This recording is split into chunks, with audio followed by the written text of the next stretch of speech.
Hey guys, इस video में हम बात करेंगे इंग्लिश ग्रामर के 5 रूल्स के बारे में, जो कि बेसिकली रिलेटेड है कनेक्टर्स एंड वर्ब से। तो रूल नंबर पहला जो है वो कहता है कि ऑल दो एंड दो आर फॉलोड बाय।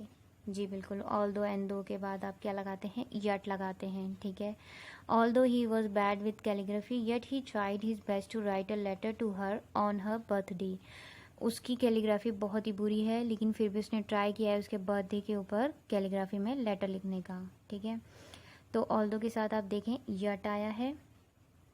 एंड आगे हम नेक्स्ट रूल देखते हैं।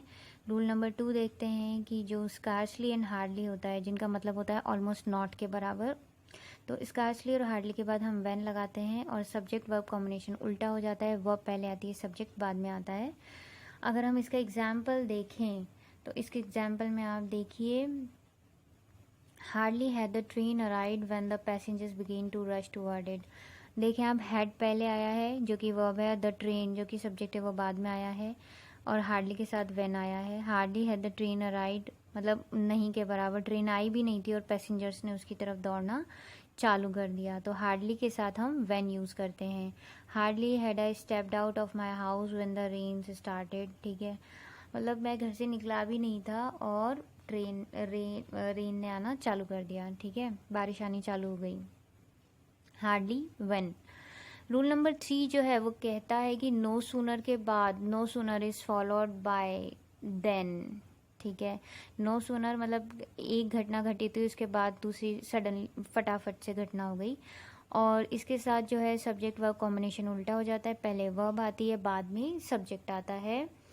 और इसके साथ आप देखें कि नो सूनर के साथ आप देन लगा रहे हैं, उसके बाद आप देखिए नो सूनर के साथ वर्ब का थर्ड फॉर्म आता है। वर्ब का थर्ड फॉर्म नहीं है, डिड आया है तो डिड के साथ वर्ब का फर्स्ट फॉर्म आएगा, और जो आपका क्लाउज है मतलब जो सेकंड हाफ सेंटेंस है उसके साथ आप वर्ब का सेकंड फॉर्म यूज़ करते हो।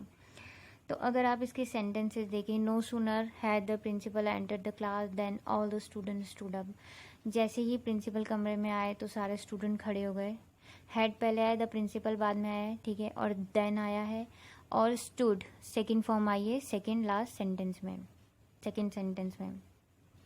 नो सूनर डिड आया है तो अराइव आया है। No sooner did the doctor arrive then the patients became second form है, बिकेम हैप्पी। ठीक है, तो no sooner did the doctor arrive then the patients became happy. Rule number 4 बात करता है लेस्ट के बारे में, और जो लेस्ट है उसका मतलब होता है किसी भी रिस्क को अवॉइड करना। इसके साथ शुड और माइट आता है। तो take your work seriously lest you should fail. आप अपने काम को सीरियसली लीजिए वरना आप फेल हो जाएंगे। तो किसी भी रिस्क को अवॉइड करने के लिए हम लेस्ट का यूज़ करते हैं। ठीक है, एज अ कनेक्टर। तो take your work seriously lest you should fail. Come on time lest you might miss the train. ठीक है, आप टाइम पे आइए वरना आपकी जो ट्रेन है वो मिस हो सकती है। आप इस रिस्क को मिस करिए, अवॉइड करिए कि आपकी ट्रेन मिस हो जाए।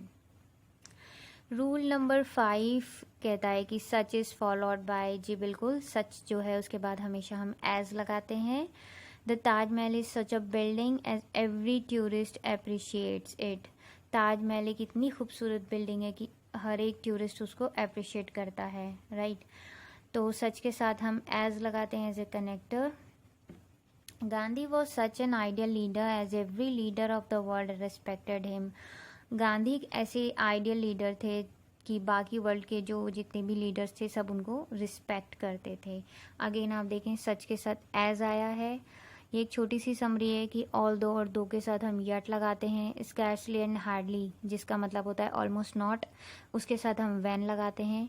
सब्जेक्ट वर्ब कॉम्बिनेशन उल्टा होता है, वर्ब पहले सब्जेक्ट बाद में। नो सूनर के साथ देन लगाते हैं, लेस्ट के साथ शुड या माइट, और सच के साथ हम एज लगाते हैं। Thank you for watching the video. Stay blessed.